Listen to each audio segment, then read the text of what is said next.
here so I can go to the bathroom. Oh.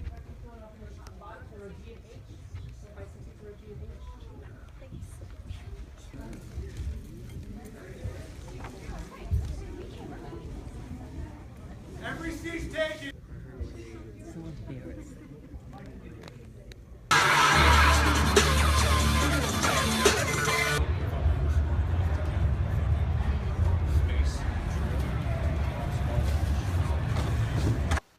Alright guys, so once again I got treated to a screening, and a completely free screening a whole week in advance before this movie comes out. Of course I watched Baywatch in the Dolby Cinema at AMC Prime, which of course includes Dolby Atmos, Dolby Vision, and those really nice AMC Prime recliners that have a little vibration whenever there's like an explosion or they shoot a gun or everything. And of course we got treated like VIP members, and we got a free t-shirt that says Baywatch May 2017. Of course there's like a little tower right there, it says Dolby Cinema at AMC. So it's really nice of them to give out t-shirts. Women's actually got tank tops, but of course I had to get the t-shirt because I'm a guy, obviously. And actually Autumn Tickets was having a sale on Cinco de Mayo that if you buy tickets to this movie you get tickets for $5, and I already bought my tickets before I got invited to this screening. So I watched this screening and then I took the tickets that I bought in advance and I exchanged them for Alien Covenant IMAX tickets. Movie day for that coming up very soon. But let's get to the review of Baywatch. So in this movie we have The Rock, who is a lifeguard for Baywatch, and he's very well known and he's loved, and he has to team up with one of the newest members of the Baywatch crew, Zac Efron, to find and track down this criminal who is selling basically this illegal drug and is causing a bunch of crimes in Baywatch. This really reminded me of another movie with The Rock that came out last year, Central Intelligence. It really had that tone to it, and even though I do find this movie to be a bit better, it really did remind me of this movie. I found Baywatch to be a perfectly fine movie with a few elements that really disappointed me. The duo between The Rock and Zac Efron was a ton of fun to watch on screen. They both share some really good scenes and some really good chemistry, and I think that The Rock, he plays slightly of a different character that he plays from other movies, but Zac Efron, he feels like the same character he played in the Neighbors movies, just that he carries on that same exact character onto this movie, and this character really has like a very good fit for this movie. And I just love seeing Zac Efron like this, like whether it's showing off his abs or, you know, flirting with women, and he's just being sort of a badass at the same time. He's just a ton of fun to watch in this movie, you know. He just carries on this movie. Alexandra Daddario, she's just that kind of like sex appeal to this movie. She's what's gonna bring in men into this movie, and not just her but the other two women in this movie. I don't really know their names. They're new actresses, and I'm pretty sure they're gonna be in more movies after this, because I thought that they were Alexandra Daddario, I thought she was good in this movie for the roles that she had. She didn't really have any funny lines, but I thought she was good in this movie, and same for the other two women. This is their first movies from what I saw, and they are also very good. I'm surprised on all their performances, and you could tell that they're going to have more of a brighter future ahead of them.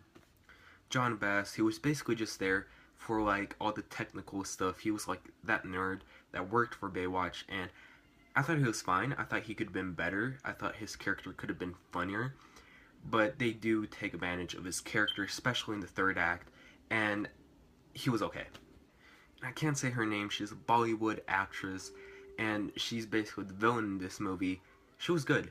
I really like her. She had this type of, she was like a villain that was like really nice to look at, but she was, in a way, her character was just like menacing. She had all these evil plans that were like, they were quite harsh, you know. I thought the writing in this film was, there's some things that they could have changed around for the writing, such as the humor, because some of the humor just felt kind of dry in some places, but sometimes it was actually funny.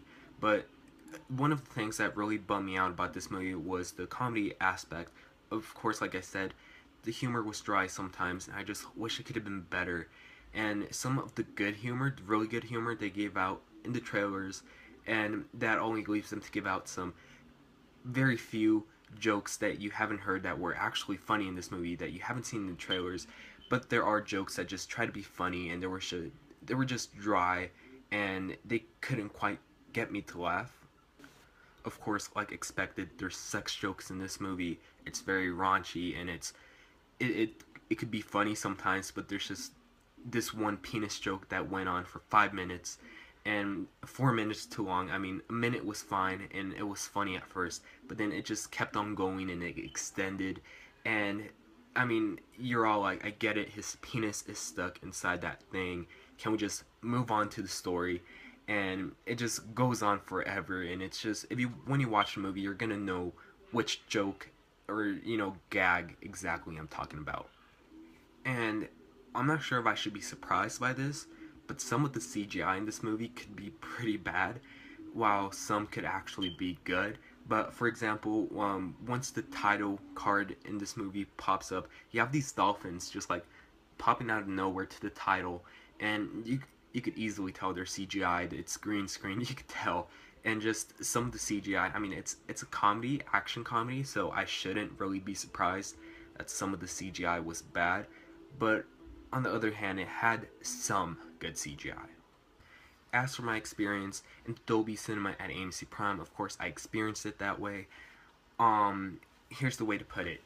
The Dolby Vision, especially in this setting around this beach, the picture quality was really crisp, and it was just really nice to watch this in Dolby Vision in like a big, gigantic AMC Prime screen. And for Dolby Atmos, it could have been used better, because I really like Dolby Atmos, and they only really take advantage of Dolby Atmos in the third act of the movie, where all this action is happening. And for example, there's this helicopter that passes by you, and of course with the speakers on top, only in Dolby Cinemas, it feels like the helicopter is actually rising above you. So there are some really cool scenes that you could experience if you watch this movie in Dolby Cinema. I don't think it's necessary, but if you have the extra money, and if you're pretty curious, then you could check it out. I can't really recommend it enough, but Dolby Atmos really works for the third act of this film, and it looks really nice in Dolby Vision. Just for like the first two acts, Dolby Atmos is not really utilized to its full advantage like it is in the third act, but it has some really nice picture quality. So I'd say that the Dolby Cinema at AMC Prime, it was a decent experience. So overall, if you don't see this movie in Dolby, it's okay. I don't think it's exactly necessary. If you watch it on a regular movie theater screen, it's fine.